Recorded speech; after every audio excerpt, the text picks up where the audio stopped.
इस नए एपिसोड में आपका स्वागत है। इस एपिसोड में कमाल दिखाएंगे रोबोट्स और कार्स, चमकती रॉड्स और सर चकरा देने वाला पंखा। इस शो में वही वीडियोस दिखाए जाएंगे जो फ्यूचर की झलक प्रेजेंट में दिखा सकें। मुझे कुछ ऐसा दिखाओ जो कबाड़ से बनाया गया हो और हवा में उड़ जाए।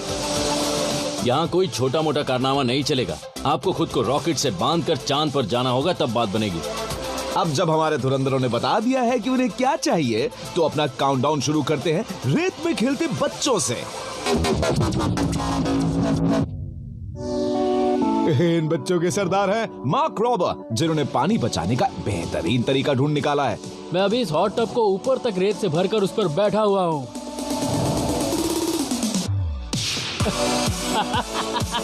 ऐसे कैसे? ये क्या? ये रेत पानी कैसे बन गई?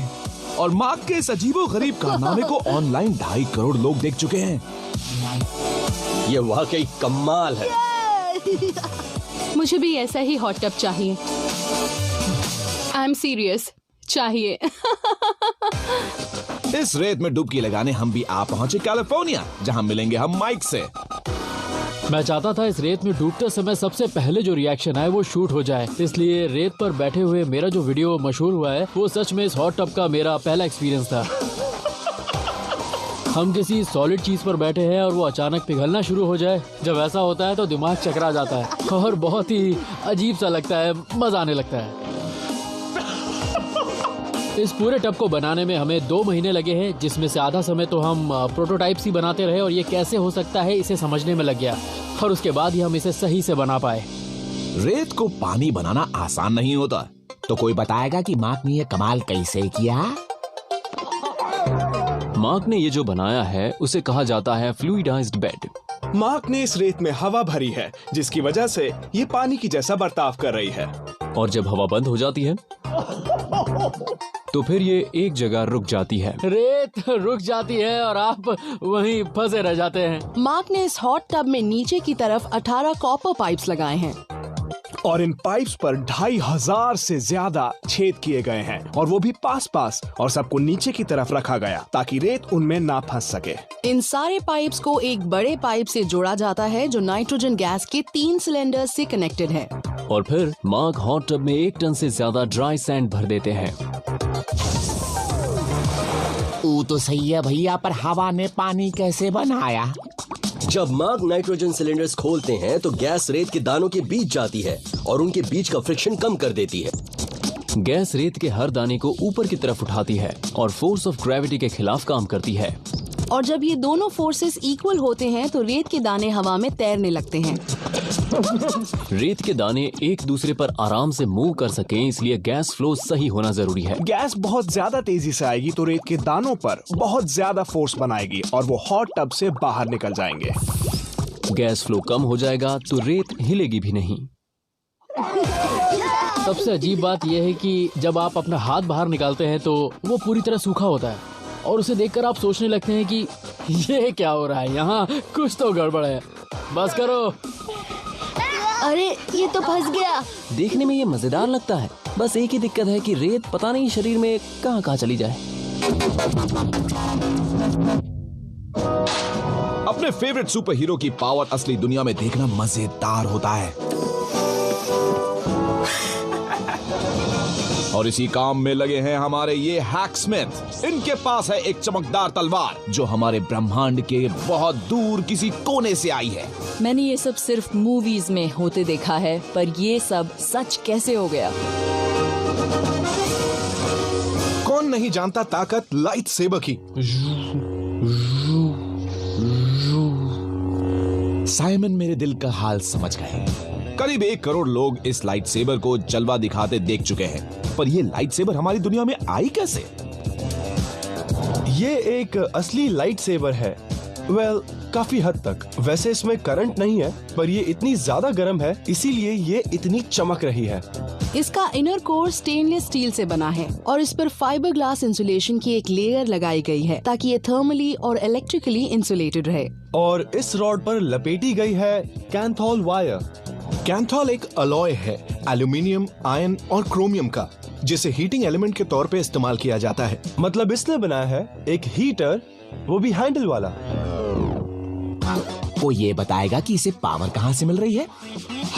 इसे बैटरी से पावर किया गया है। रॉड में इतनी हीट तब पैदा होती है जब वायर से होकर गुजर रहे इलेक्ट्रॉन्स आपस में टकराते हैं और साथ ही एटम से भी टकराते हैं। इससे बहुत ज्यादा हीट पैदा होती है, 2500 डिग्री फ़ारेनहाइट या 1400 डिग्री सेल्सियस तक। आग लगा दी। ये रॉड स्टील के मेल्टिंग पॉइंट से ज्यादा गर्म है, इसलिए स्टील की पतली शीट्स को आराम से काट रही है। ये इतनी ज्यादा गर्म है कि इसने लकड़ी के दरवाजे में भी सुराग बना दिया। ये क्या किया? दरवाजा तो खुला था। और अब होगा वक्त के साथ खिलवाड़, और देखेंगे समय का हैरान कर देने वाला खेल। 3, 2, 1, स्टॉप। रशियन इन्वेंटर एलेक्स मेयरोव उर्फ मैकगाइवर ये अपने जादुई ग्लव से समय को रोक सकते हैं। मानो समय को रोकना इनके बाएं हाथ का खेल है। समय को रोकने वाला एक ग्लव? ये तो कमाल हो गया। कोई इनके इस कमाल का राज मुझे बताएगा प्लीज? इस ग्लव में हथेली के अंदर की तरफ सुपर ब्राइट एलईडी स्ट्रोब लगा है और ये पीछे लगे छोटे छोटे कंप्यूटर से कनेक्टेड है, जो कि स्ट्रोब कितनी तेज चमकेगा इसको कंट्रोल करता है। जब ये तेज एलईडी ऑन होती है तो अपने इर्द गिर्द के ऑब्जेक्ट्स को चमकाती है और इसके ऑफ होते ही वो चीज नजर तक नहीं आती। यहाँ ये बात ध्यान में रखनी होगी कि एलेक्स का ग्लव किसी ऑब्जेक्ट को रोकता नहीं है, सिर्फ देखने में लगता है कि वो रुक गए हैं, और ये सिर्फ ऑसिलेटिंग मोशन वाले ऑब्जेक्ट्स पर काम करता है, जैसे पंखा या स्पीकर। जब स्ट्रोब से रोशनी निकलती है तो वो ऑब्जेक्ट बहुत कम देर के लिए तेजी से चमकता है, और ऐसे अगर ऑब्जेक्ट अगले फ्लैश के चमकने से पहले अपनी ओरिजिनल पोजीशन पर लौट आए तो लगता है जैसे वो वहीं रुक गया है, और हमें ये मैजिक सा लगता है। पर रोशनी सही समय पर चमकती कैसे? एलेक्स को जो भी ऑब्जेक्ट धीरे करके रोकना होता है उसके हिसाब से ग्लव ट्यून किया जाता है। स्टॉप। देखिए, स्ट्रोब की फ्रीक्वेंसी कंट्रोल करने के 2 तरीके होते हैं। पहले वो ग्लव के पीछे लगे नॉब में बहुत सारे एडजस्टमेंट्स करते हैं, पर और बेहतर कंट्रोल पाने के लिए वो अपना हाथ हिलाते हैं और ग्लव के अंदर लगा एक्सेलेरोमीटर फ्लैश के रेट को बदलता रहता है। अगर एलेक्स अपनी तरफ से हाथ क्लॉकवाइज घुमाते हैं तो स्ट्रोब के फ्लैश का रेट कम हो जाएगा, और अगर हाथ काउंटर क्लॉकवाइज घुमाया जाए तो वो बढ़ जाएगा। और इसी तरह बेहतरीन कंट्रोल के साथ एलेक्स अपने हाथ की सफाई दिखाने में कामयाब होते हैं और ऑब्जेक्ट थम जाता है। उनका ये कारनामा मुझे पसंद आया, पर ये सिर्फ हाथ की सफाई है और कुछ नहीं। इस लड़के ने बर्फीली दुनिया में जो करके दिखाया है वो कहीं भी देखने को नहीं मिलेगा। ये है स्नो साइकिल, और स्नो साइकिलिस्ट लूको बोटे को ऐसा करते देखने हम इटलिया पहुंचे, जहां इनकी टोली बर्फ में मस्ती कर रही है। बर्फ पर चलने वाली साइकिल, ये हुआ ना कुछ नया। उसने सबको पीछे छोड़ दिया। वो बर्फ पर साइकिल कैसे चला रहा है? अरे मुन्ना, रजाई ओढ़ लो, सर्दी लग जाएगी। लूका ने विंटर स्पोर्ट्स के लिए एक खास स्नो साइकिल बनाई है, और इनकी रेस बस कुछ ही दिनों में है। रेस को जीतने के लिए साइकिल में काफी बदलाव करने पड़े ताकि वो बर्फ पर चल सके। जब साइकिल सड़क पर चलाते हैं तो उसका पिछला पहिया जमीन पर पॉइंट ऑफ कांटेक्ट को आगे बढ़ने के लिए ऑपोजिट डायरेक्शन में पुश करता है। इससे इक्वल और ऑपोजिट रिएक्शन बनता है जो साइकिल को आगे धकेलता है। पर बर्फ ये कमाल नहीं कर सकती। बर्फ तो बर्फ है, उस पर दबाव पड़ता है तो वो अंदर धंस जाती है। इससे साइकिल को कोई फोर्स नहीं मिलता। बर्फ पर ट्रैक्शन के लिए इसके पिछले टायर पर अच्छे से 200 जिप टाइज लगाई गई हैं। ये जिप टाइज बर्फ में धंसती हैं, उस पर पकड़ बनाती हैं और साइकिल को आगे की ओर ढकेलती हैं। उन्होंने सामने वाले पहिए को हटाकर उसकी जगह शॉर्ट स्की लगा दी है और फोक को सस्पेंशन शॉक एब्जॉर्बर से जोड़ा गया है। ये साइकिल को इतनी गहरी बर्फ में भी आगे बढ़ने देती है। इंटरनेट का हमारा अगला धुरंधर धमाका कर रहा है, वो भी पायरोटेक्निक मिक्सचर से थर्माइट में आग लगाकर। पर हमारे शो पर पहले भी धमाल मचा चुके केविन उर्फ द बैकयार्ड साइंटिस्ट इस बार धमाके से कुछ नया बना रहे हैं, जिसे देखकर 10 लाख लोग उंगलियां चबा चुके हैं। उन्होंने बनाई है एक थर्माइट मशेटी। थर्माइट से बनी मशेटी? जल्दी दिखाओ कैसे। ये इससे डिब्बे, कद्दू, फल सब आराम से काट रहे हैं। हम केविन की तलाश में फ्लोरिडा आ पहुँचे ताकि पूछे कि भैया ये अजीबोगरीब काम क्यों करते हैं आप। मैं मशेटी या स्वॉर्ड बनाना चाहता था, पर स्टील को पिघलाना बहुत मुश्किल होता है, इसलिए मैंने सोचा इसे बनाने के लिए स्टील पिघलाने की जगह मैं थर्माइट यूज कर लेता हूँ, जबकि मैं जानता हूँ थर्माइट का काम चीजें उड़ाना होता है। मैंने एक वीडियो देखी थी जिसमें लोग रेल रोड ट्रैक्स को साथ में वेल्ड कर रहे थे, वहीं से थर्माइट यूज करने का आइडिया मुझे आया। वो थर्माइट को पिघले हुए मेटल की तरह यूज कर रहे थे ताकि ट्रैक्स जुड़ सकें, और मैंने सोचा ऐसे कुछ करके मैं स्वॉर्ड बना सकूं।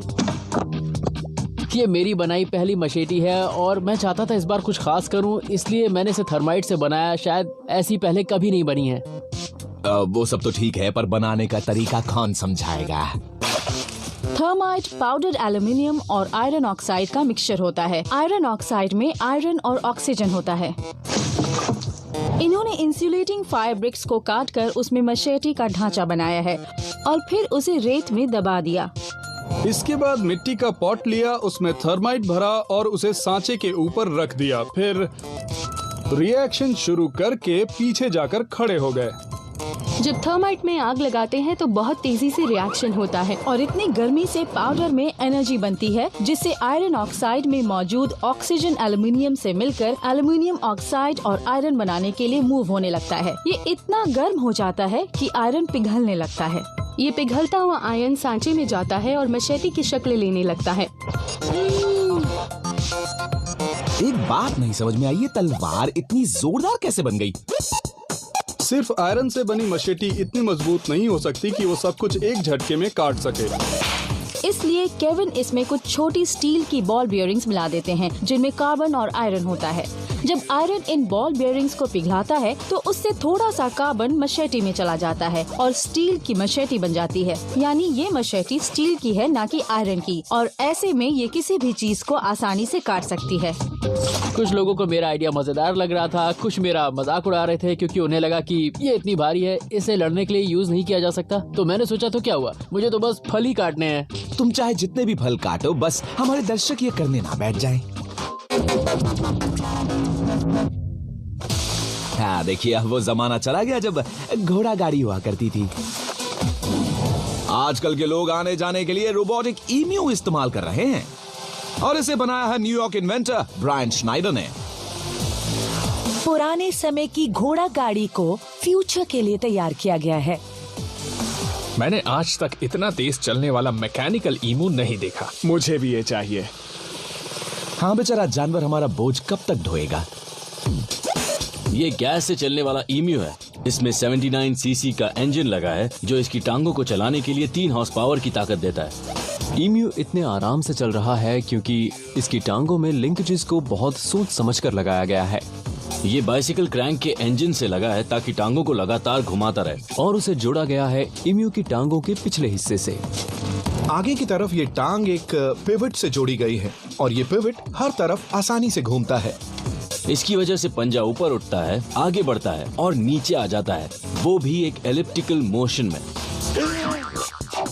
ईमू की दोनों टांगे एक दूसरे से उल्टी दिशा में चलती हैं। ऐसा इसलिए है क्योंकि एक तरफ जब बाइसिकल क्रैंक ऊपर होता है तो दूसरी तरफ वो नीचे हो जाता है। इससे ईमू को स्टेबिलिटी मिलती है और चलते वक्त ट्रैक्शन बना रहता है। गलती से छाती पर पैर रख दे तो दम निकल जाए। ये बच्चा क्यूट भी है और अजीब भी। हमारे जमाने में तो बच्चों की ब्लैक एंड व्हाइट पिक्चर्स ही बहुत हुआ करती थी, और अभी ये ग्लास पोर्ट्रेट का कौन सा नया रिवाज आ गया भाई? मैं कहीं भी खड़ी हो जाऊं, इसकी नजरें मुझी पर हैं। मुझे देखना बंद करो। ये बच्चा सब कुछ देख रहा है, मम्मी पापा जरा बच कर रहे ना। ये शानदार इल्यूजन जो आप देख रहे हैं, ये भी किसी इंसान के ही दिमाग का कमाल है। जब ये एचिंग बनाई गई थी तो बच्चे के चेहरे को दरअसल उल्टा एच किया गया। आमतौर पर बच्चे के चेहरे में बाहर की तरफ उभार होता है, लेकिन इस एचिंग में अंदर की तरफ दिया गया है। और आमतौर पर बच्चे का चेहरा देखने पर जब हम अपना सिर दाईं से बाईं तरफ लेकर जाते हैं तो हमें उसका दायां गाल दिखाई देता है और दिमाग को यही नॉर्मल लगता है। पर इस बच्चे का चेहरा खोखला है, इसलिए यहाँ हमें उल्टा नजर आता है और पिक्चर में हमें बायां गाल ज्यादा और दायां कम नजर आता है। पर हमारा दिमाग इस अजीबोगरीब पिक्चर को समझ नहीं पाता। और ऐसे में ये अपनी ही एक्सप्लेनेशन बना लेता है और हमसे कहता है कि बच्चा बाईं ओर चला गया है। और इसी के चलते आपको लगता है ये बच्चा आप पर नजर रख रहा है, यानी हमारा दिमाग हमारे साथ खेल खेल रहा है। यह तो दिमाग ही धोखेबाज निकला। ये का झोल है। साइंस में उसी का ये कमाल हम पहले भी दिखा चुके हैं, कैसे प्लास्टिक की बोतलों से नाव और आइलैंड्स बनाए जा रहे हैं। पर अब ये बोतल भरेगी उड़ान, और ऐसा करेंगे मिशिगन के बेन उर्फ नाइट हॉक इन लाइट, जिन्होंने बनाया है turbo charge bottle launcher. Boom! Chemistry. ये सचमुच धुआंधार है। मेरी समझ में तो कुछ नहीं आया। इस लॉन्चर को बनाने के लिए प्रोपेन गैस कैनिस्टर को प्लास्टिक पाइप से जोड़ा गया है, जिसे लकड़ी की फ्रेम पर लपेटा गया है। इस पाइप का जो डायमीटर है वो बोतल के मुंह के बराबर है और बोतल इस पर अच्छे से फिट हो जाती है, पर ये बोतल काफी चौड़ी है और आसानी से पूरी नहीं भरेगी। जैसे ही बेन कैनिस्टर खोलते हैं, पूरा लॉन्चर फौरन आग पकड़ने वाले प्रोपेन गैस और ऑक्सीजन के मिक्सचर से भर जाता है। और इग्निशन स्विच दबाते ही छोटी सी चिंगारी भड़कती है, जो पाइप की शुरुआत में ही प्रोपेन को जलाने का काम करती है। और ये चिंगारी पाइप में लौटती है और इसके कांटेक्ट में आने वाली पूरी प्रोपेन को जला देती है। वो सब तो ठीक है, पर जलने के बाद क्या होता है? प्रोपेन के जलने से कार्बन डाइऑक्साइड गैस और वाटर वेपर रिलीज होता है, जो प्रोपेन ऑक्सीजन मिक्सचर के मुकाबले वॉल्यूम में 17% ज्यादा होता है। जब ये बाहर नहीं निकल पाता तो बोतल के अंदर गैस प्रेशर बढ़ने लगता है। ये बोतल की दीवार पर दबाव बनाता है ताकि वो बाहर के कम एटमॉस्फेरिक प्रेशर के बराबर हो सके। और प्रेशर रिलीज करने का एक ही तरीका है, बोतल को हवा में धकेलना। तो अब से अपनी बोतलें कबाड़ी को मत देना दोस्तों।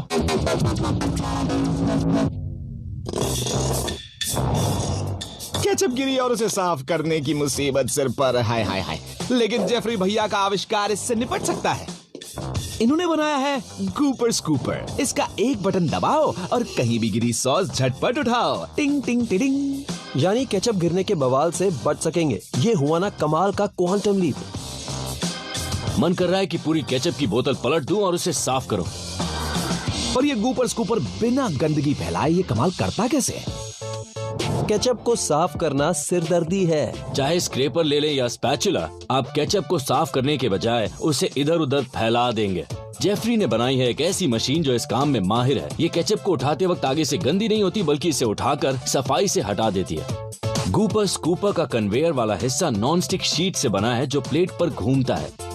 इस मैकेनिज्म के चलते स्लाइडिंग प्लेट उसी स्पीड से पुश करती है जिससे कन्वेयर बेल्ट पुल करती है, और इसी वजह से ये मशीन बिना कन्वेयर बेल्ट को आगे से गंदा किए केचप को सफाई से उठा लेती है, जबकि आम चम्मच से वो चारों तरफ फैल जाती है। केचप काफी गाढ़ी होती है, इसलिए पूरा वक्त अपनी शेप बनाए रखती है और इसे आसानी से कन्वेयर बेल्ट पर उठाकर दूसरी जगह रख सकते हैं। गूपर सुपर मजेदार है, क्योंकि अगर हम केचप गिराते भी हैं तो अब डरने की जरूरत नहीं है। इस गंदे भूरे पानी में किसी को अपनी शक्ल दिख रही है? नहीं तो कुछ देर रुक जाइए। यूके के डेव स्मिथ पलक झपकते शीशा बनाने के लिए एक अनोखा तरीका अपना रहे हैं। शीशे कैसे बनते हैं, इस बारे में तो मैंने कभी सोचा ही नहीं। तो डेव को देख लो, ये शीशा बनाना ही तो सिखा रहे हैं।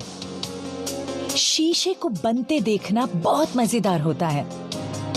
ये केमिस्ट्री का बेहतरीन नमूना है। कांच बन गया शीशा, पर ये कैसे हुआ? देव के पास पानी में मिक्स सिल्वर नाइट्रेट है। सिल्वर नाइट्रेट एक सॉल्ट है जिसमें सिल्वर आयन और नाइट्रेट आयन होता है। जब सिल्वर नाइट्रेट पानी में घोलते हैं तो सिल्वर और नाइट्रेट अलग होकर पानी में चलने लगते हैं। फिर इस सॉल्यूशन में डेव अमोनिया मिलाते हैं जो सिल्वर से रिएक्ट होकर सिल्वर ऑक्साइड बनाता है, और यही वो गंदा और भूरा मिक्सचर है। इसे हिलाने पर ये पानी में फिर से डिसॉल्व हो जाता है। सिल्वर ऑक्साइड बचे हुए अमोनिया से रिएक्ट होता रहता है और इससे जो मिक्सचर बनता है उसे कॉम्प्लेक्स कहते हैं। और इसी समय एक सिल्वर आयन 2 अमोनिया मॉलिक्यूल से बॉन्ड हो जाता है। डेव सोल्यूशन में डेक्सट्रोज शुगर डिसॉल्व करते हैं जो सिल्वर कॉम्प्लेक्स से रिएक्ट होती है। कॉम्प्लेक्स टूट जाता है और मेटालिक सिल्वर रिलीज होता है, और मेटालिक सिल्वर पानी में नहीं घुलता। यानी जब करोड़ों सिल्वर एटम सोल्यूशन से अलग होते हैं तो वो ग्लास प्लेट पर जमा हो जाते हैं और हमें मिरर नजर आने लगता है। आज बहुत दिनों बाद शीशे में इतनी साफ शक्ल देखी। आपने अभी तक हमारे एपिसोड में देखी सॉस उठाने और पंखा रोकने वाली बेहतरीन टेक्नोलॉजी, स्टॉप, थोड़ी सी तलवारबाजी और पिघलती रेत का कारनामा। पर नंबर 10 पर समय हो चुका है एक तैरते घर का।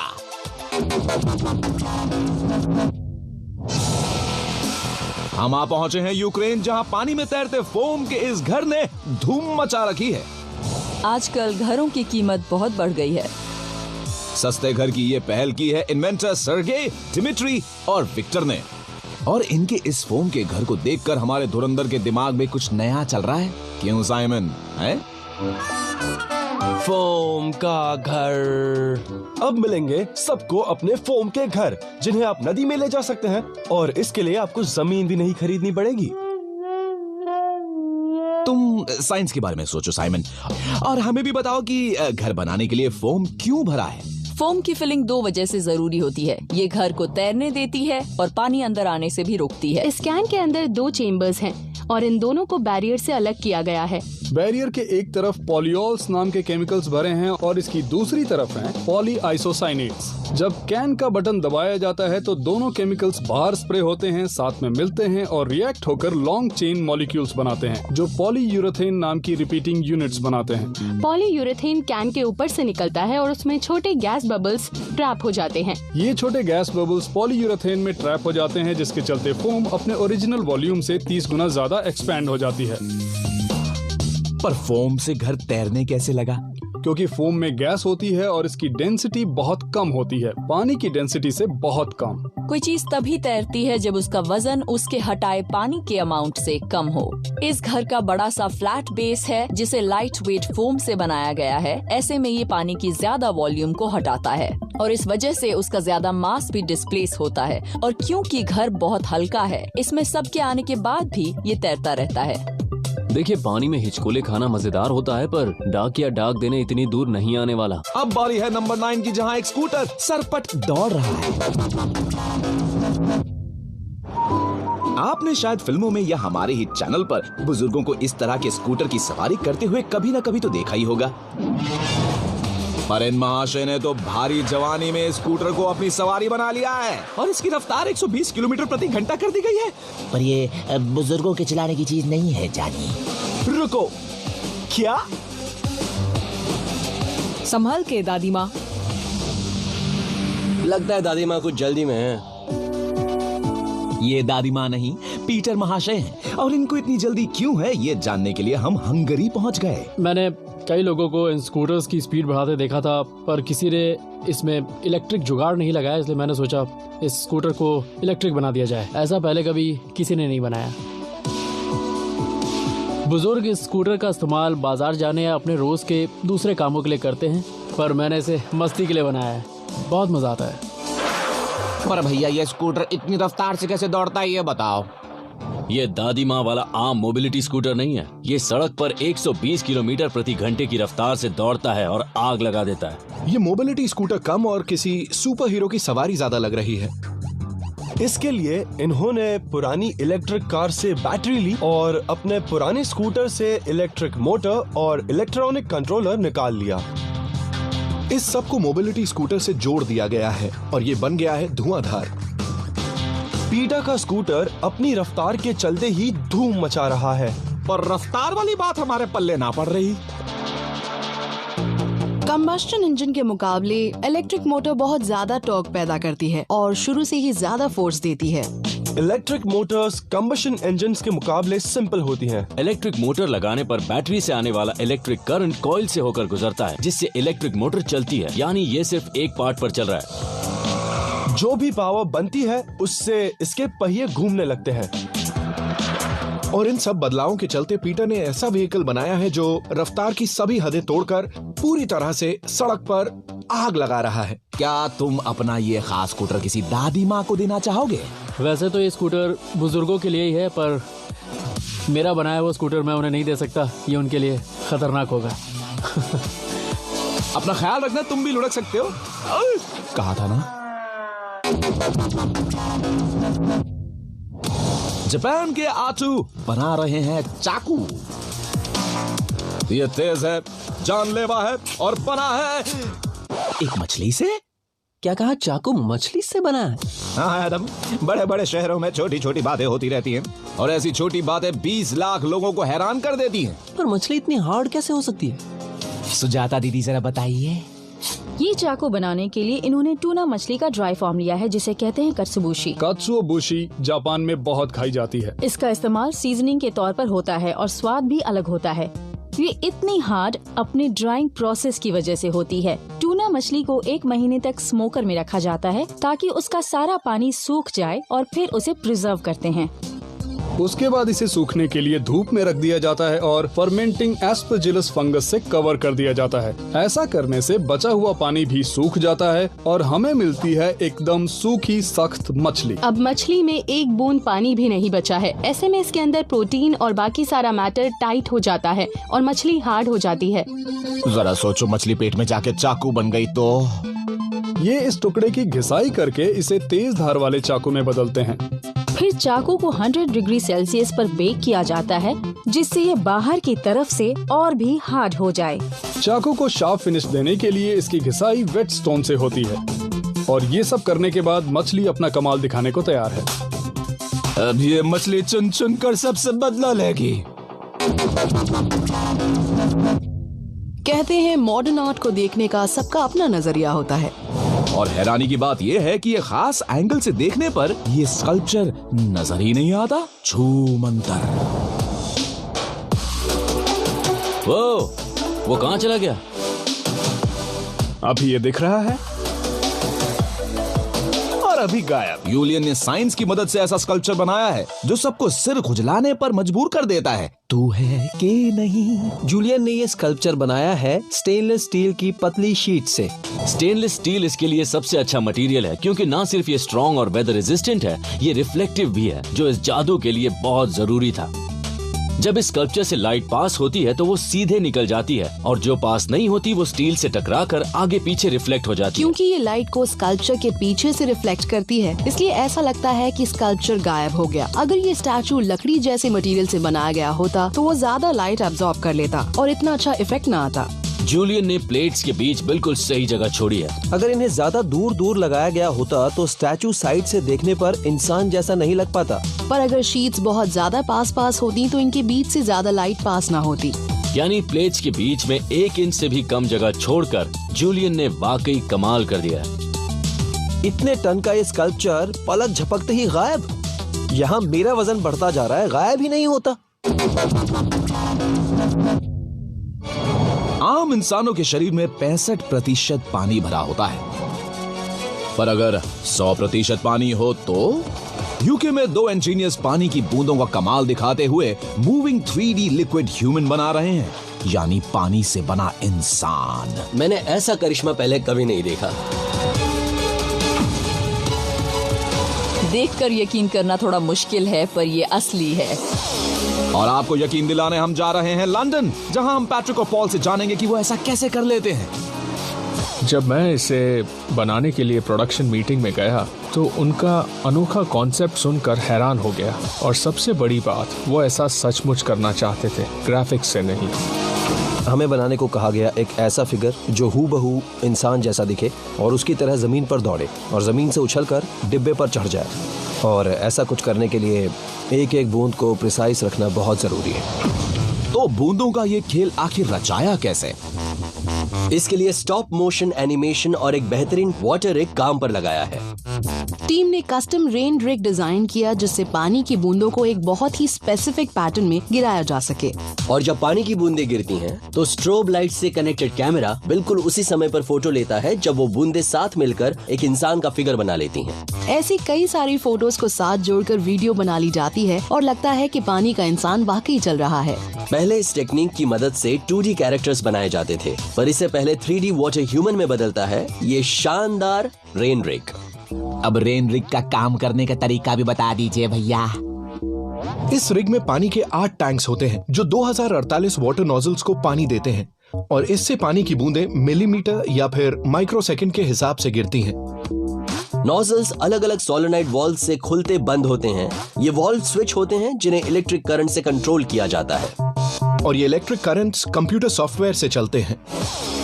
ये एक बहुत ही सिंपल मैकेनिज्म है, पर पानी की हजारों बूंदों को एक साथ गिराना, वो भी उनकी एक लेयर नहीं, वो भी कई सारी लेयर्स में, उनके पंजों से लेकर उनके सिर तक, वो भी सब एक साथ सही जगह पर, वो भी लगातार बार बार। मैं सच कहूँ तो वो भी थोड़ा मुश्किल होता है। पर ये रिग इंसान ही कैसे बना ले रहा है? इन्होंने एक ऐसा सॉफ्टवेयर भी बनाया है जो गिरती हुई बूंदों के ग्रेविटेशनल एक्सेलरेशन को भी ध्यान में रखता है। जब बूंदें गिरती हैं तो उनका एक्सेलरेशन बढ़ता है और वो तेज हो जाती हैं और उसी के चलते फिगर फैल जाता है। स्ट्रेच होने से फिगर पर असर न पड़े, इसलिए रिग पहले ही उसे छोटा करके भेजता है ताकि जब कैमरा फोटो ले तो सही लंबाई आ सके।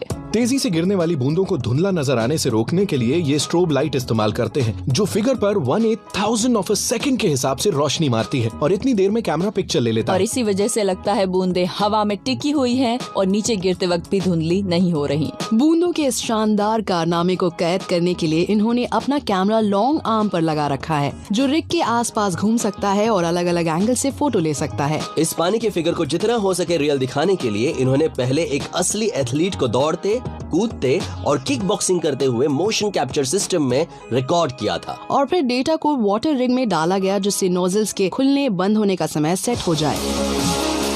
पूरा सिस्टम बनने के बाद जब हमने गिनती की तब पता चला कि इसमें टोटल 26,000 अलग अलग पार्ट्स हैं। इस कमर्शियल में एक शॉट ऐसा है जिसके बारे में लोग अक्सर पूछते थे कि हमने वो कैसे शूट किया, जिसमें लड़की बैट को किक मारती है, लेकिन अफसोस हम आपको ये नहीं बता सकते। ये हमारा सीक्रेट है, सारा जादू उसी सीक्रेट का है। चलते फिरते पानी के बाद चलते हैं उछलते कूदते क्यूब पर। यह है क्यूबली, जिसे स्विट्जरलैंड के प्रोफेसर राफेल दे एंड्रिया और उनकी टीम ने बनाया है। और इस क्यूब ने अपने इस अनोखे कारनामे से 1 करोड़ से ज्यादा लोगों को हैरान करके जगह बना ली है हमारे काउंटडाउन के नंबर 5 पर। अब ये कुछ हटके है, बहुत मजेदार है। ये कैसे चल रहा है?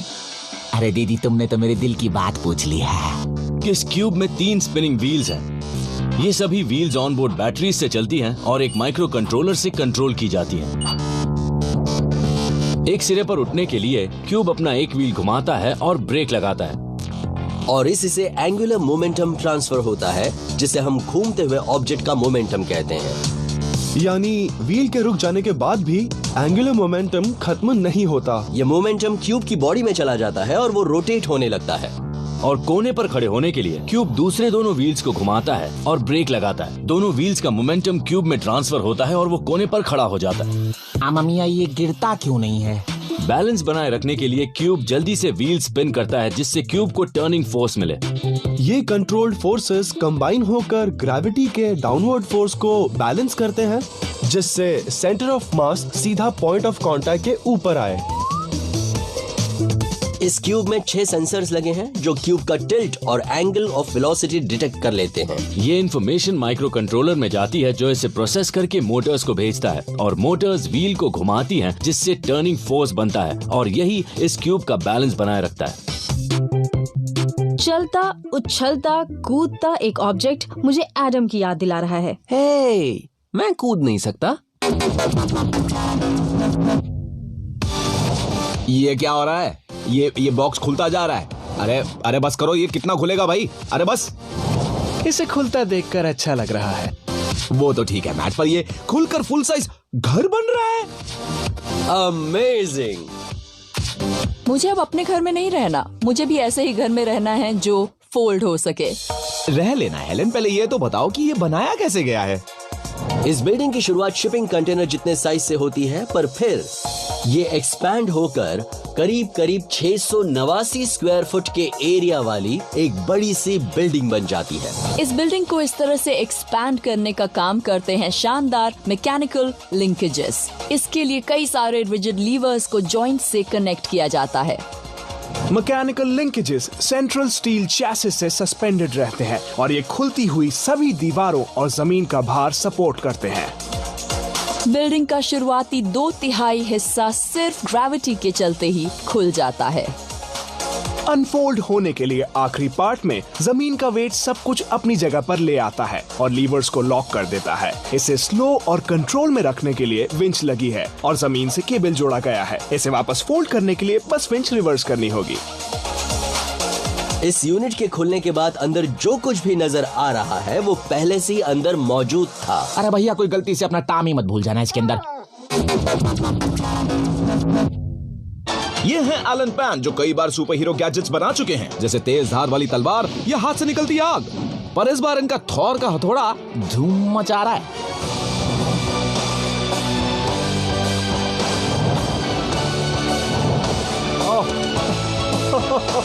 याहू! एलन ने अपनी इंजीनियरिंग का कमाल दिखाते हुए इस हथौड़े को अपने वश में कर लिया है और ये है इनकी सुपर पावर। एलन हर बार कुछ नया करता है और इस बार भी इसने कमाल कर दिया है। इस बार तो एलन ने वाकई सबको पीछे छोड़ दिया। अरे पर यह हथौड़ा हवा में उड़ान कैसे भर रहा है? मैं आपको बताता हूँ इसके अंदर क्या लगाया गया है। 4 propeller racing drone, balsa wood frame और इस पर लगाई है फोम केसिंग। पर इसे जो चीज खास बनाती है वो ये है कि एलन इसे अपने दाएं हाथ से कंट्रोल कर सकता है। ये हुई ना कमाल की बात। अरे कोई बताएगा ये जादू हो कैसे रहा है? याहू! एलन ने एक कंट्रोलर बनाया है जो उसके हाथ पर लगा है और इसे कनेक्ट किया गया है ओरिजिनल कंट्रोलर से जो उसके बैग में है। पिच और थ्रॉटल को कंट्रोल करने के लिए पुश बटन्स रिस्ट ब्रेस पर हैं। थ्रॉटल इसे ऊपर और नीचे करता है और पिच इसे आगे और पीछे करती है। एलन ने हथौड़े को इधर उधर ले जाने के लिए अपने रिस्ट बैंड पर एक्सेलेरोमीटर लगाया है। ये इनकी कलाई का झुकाव और एक्सेलरेशन मेजर करता है, यानी सिर्फ कलाई को हिलाकर ड्रोन के लेफ्ट और राइट मूवमेंट्स कंट्रोल कर सकते हैं।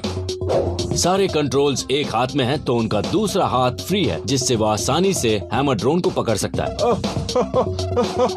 याहू! कभी दीवार पर ऊंची जगह कील ठोकना हो तो ये काम आएगा। ये है आम जिंदगी जहां लोग पानी में नाव चला रहे हैं, पर जर्मनी के जोहानस और फिलिप उर्फ द रियल गाइज आम इंसान नहीं है। इसलिए इन्होंने अपनी नाव में कुछ बदला है और इसे बना दिया है धुआंधार रफ्तार वाला हॉवरक्राफ्ट। क्या इन्होंने अपने गराज में ही एक होवरक्राफ्ट बना लिया? ये होवरक्राफ्ट जमीन के साथ साथ पानी में भी चलता है। इससे मजेदार क्या होगा? इससे मजेदार होगा इसे बनाने का तरीका सीखना। इस होवरक्राफ्ट की मेन बॉडी बनी है लकड़ी से और इससे जुड़ी है एक स्कर्ट। ये स्कर्ट एक पुरानी इन्फ्लेटेबल बोट के रबर से बनी है। इस क्राफ्ट के बीचों बीच लगे 2 लकड़ी के प्रोपेलर्स को इलेक्ट्रिक मोटर घुमाती है। जब ये प्रोपेलर्स रोटेट होते हैं तो इनकी शेप हवा को नीचे धकेलती है। ये हवा रबर स्कर्ट की वॉल्स में ट्रैप हो जाती है, जिससे होवरक्राफ्ट और जमीन के बीच हवा का कुशन बन जाता है। हवा का ये कुशन क्राफ्ट और जमीन के बीच बनने वाले फ्रिक्शन को पूरी तरह खत्म कर देता है और इस वजह से ये फ्लोट करती है। फिर एक अलग मोटर अलग प्रोपेलर से लगाई जाती है जिसे क्राफ्ट के पीछे बाहर की तरफ लगाते हैं। इससे क्राफ्ट को आगे बढ़ने का फोर्स मिलता है। पर जमीन पर नाव को कंट्रोल कौन करेगा भैया? इन्होंने होवरक्राफ्ट के सामने हैंडल बार्स लगाए हैं जिनकी मदद से इसे चलाया जाता है। ये हैंडल बार्स पिछले प्रोपेलर पर लगे रडर से जुड़े होते हैं। जब ये प्रोपेलर घूमता है तो हवा को पीछे की ओर धकेलता है और हवा रडर की पोजीशन की वजह से डिफ्लेक्ट होती है। इससे क्राफ्ट को चलाने वाली वो जरूरी टर्निंग फोर्स बनती है। जमीन या पानी जहाँ चाहो वहाँ ले जाओ। तेज दौड़ते दादी माँ के स्कूटर से उछलती कूदती पानी की बूंदों तक और धार वाली मछली से लेकर थॉर के हथौड़ों तक, आज हमने जो भी देखा उन सब को पिछाड़ दिया है इन महाशय ने। गार्डियन जीटी रोबोट गेम को आगे ले गए हैं। इस गेम में सारी ताकत आपके हाथ में होती है क्योंकि इसके आर्म्स भारी भरकम सामान उठा लेते हैं और छोटे छोटे नाजुक काम भी कर लेते हैं। यकीन नहीं होता ये इसे अपने हाथों से कंट्रोल कर रहा है। एक बहुत बड़ा सा रोबोट जिसकी मदद से मैं भारी भरकम सामान उठा सकता हूँ। हाँ, मुझे ये चाहिए ही चाहिए। इसका नंबर 1 होना बनता है क्योंकि यही है हमारे फ्यूचर की शुरुआत। इंजीनियर क्रिस हर्शी के बनाए इस बड़े से रोबोटिक हाथ से मिलने हम आ पहुंचे हैं सॉल्ट लेक सिटी। आज से पहले किसी ने ऐसा कुछ नहीं बनाया। मुझे तो नहीं पता दुनिया में कहीं और ऐसी कोई चीज बनी हो जो इतना काम कर सके। खासकर सामान उठाने के साथ साथ ये छोटे छोटे मूवमेंट्स भी कर लेता है। हमें जब ऐसा कुछ बनाने का आइडिया आया उसके बाद इसे बनाने में 8 महीने लग गए और तब जाकर तैयार हुआ ये फाइनल रोबोट जिसमें हमने 2 हाथ और आगे हथेलियां लगाई हैं। ये साइंस फिक्शन सच हो जाने जैसा ही कुछ है। वो सब तो ठीक है क्रिस, पर ये चलता कैसे है? इस शानदार रोबोट के 2 हाइड्रोलिक आर्म्स हैं और दोनों ही 2-2 मीटर लंबे हैं। दोनों हाथ साथ मिलकर 450 किलो का भार उठा सकते हैं। ये जबरदस्त है। ये जॉयस्टिक से चलने वाले दूसरे रोबोट्स जैसा नहीं है। इसको क्रिस खुद ऑपरेट करते हैं। इसे कंट्रोल करने के लिए ऑपरेटर सेंसर्स पहनता है जो उसके मूवमेंट्स को मेजर करते हैं और ये सिग्नल रोबोट के आर्म्स में भेजा जाता है उसे कंट्रोल करने के लिए। ऑपरेटर एक हेडसेट पहने रखता है जिसकी मदद से ये रोबोट की आंखों से देख पाता है। इसका मतलब है उसके सारे मूवमेंट्स रोबोट के हिसाब से होंगे और एकदम सटीक होंगे। ऑपरेटर ऐसे गॉगल्स पहनता है जिसकी मदद से गार्डियन जीटी को काम करते हुए देखा जा सके। वो बाइनोकुलर्स हैं, उसमें 2 कैमरे लगे हैं जिससे ऑपरेटर को इसे चलाने में कोई भी दिक्कत ना आए। और ये बहुत जरूरी है क्योंकि हमने अपने पहले टेस्ट में कोशिश की थी और हमने सोचा था एक कैमरे से काम बन जाएगा, पर ये चीजों को अच्छी तरह पकड़ नहीं पा रहा था और काफी दिक्कत का सामना करना पड़ रहा था क्योंकि दूरी समझने के लिए हमें स्टीरियो विजन की जरूरत पड़ती है। बड़ा खुराफाती दिमाग है आपका। कितने बादाम खाते हैं आप? ये आर्म बहुत ही सफाई के साथ काम करता है और ऐसा इसलिए है क्योंकि इस रोबोट के आर्म के प्रोपोर्शंस बिल्कुल इंसानी हाथ जैसे हैं। गार्डियन जीटी को किनेमैटिक इक्विवेलेंस के साथ डिजाइन किया गया है। इसका मतलब है इसके जॉइंट्स के बीच की दूरी या कोहनी और कलाई और कोहनी और कंधे के बीच की दूरी, ये सब इंसान के हाथ के रेशियो के बराबर रखे गए हैं। इसका मतलब ये इंसानों की तरह ही काम करता है लेकिन उससे थोड़ा एक्स्ट्रा। रोबोट आर्म्स में कई जॉइंट्स होते हैं जो इंसान के हाथ की तरह मूव करने की आजादी देते हैं। इसका मतलब ये आर्म 7 अलग प्लेन्स में मूव कर सकती हैं, जिसके चलते मुश्किल से मुश्किल काम भी अब आसान है। पर ये तो बटन भी दबा लेता है, ये कैसे होता है? ये रोबोट ऑपरेटर को फोर्स फीडबैक देता है। इसका ये मतलब है कि जब भी रोबोट आर्म के सामने कोई मुश्किल आ जाती है तो ऑपरेटर को ऐसा महसूस होता है जैसे ये परेशानी उसके सामने आ रही है। ऐसा करने से इन्हें टच का सेंस मिल जाता है जिससे ये छोटे से छोटे काम भी कर सकते हैं। और सेंसेस सबसे जरूरी हैं क्योंकि सोचिए कॉफी कप उठाना भी कितना मुश्किल हो जाएगा अगर यही महसूस ना हो कि कॉफी कप का आखिर हैंडल कहाँ पर है। और ये सिर्फ शानदार ही नहीं दिखता है, इस गार्डियन जीटी से काफी कुछ किया जा सकता है जैसे construction, nuclear plant decommissioning, search और रेस्क्यू। जहां भी कहीं ऐसा कोई मुश्किल और खतरनाक काम होता है जिससे आप इंसानों को दूर रखना चाहते हैं तो वहां इस रोबोट का इस्तेमाल कर सकते हैं। इस इन्वेंशन का नंबर 1 होना जरूरी है क्योंकि ये इंसान और मशीन के बीच तालमेल बिठाता है। हमें नंबर 1 बनाने के लिए शुक्रिया। चलिए गार्डियन जीटी, आप नंबर 1 पर आने का जश्न मना लीजिए। और दर्शकों, हम आपसे मिलेंगे अगली बार जहां साइंस मौसी दिखाएगी अपना चमत्कार।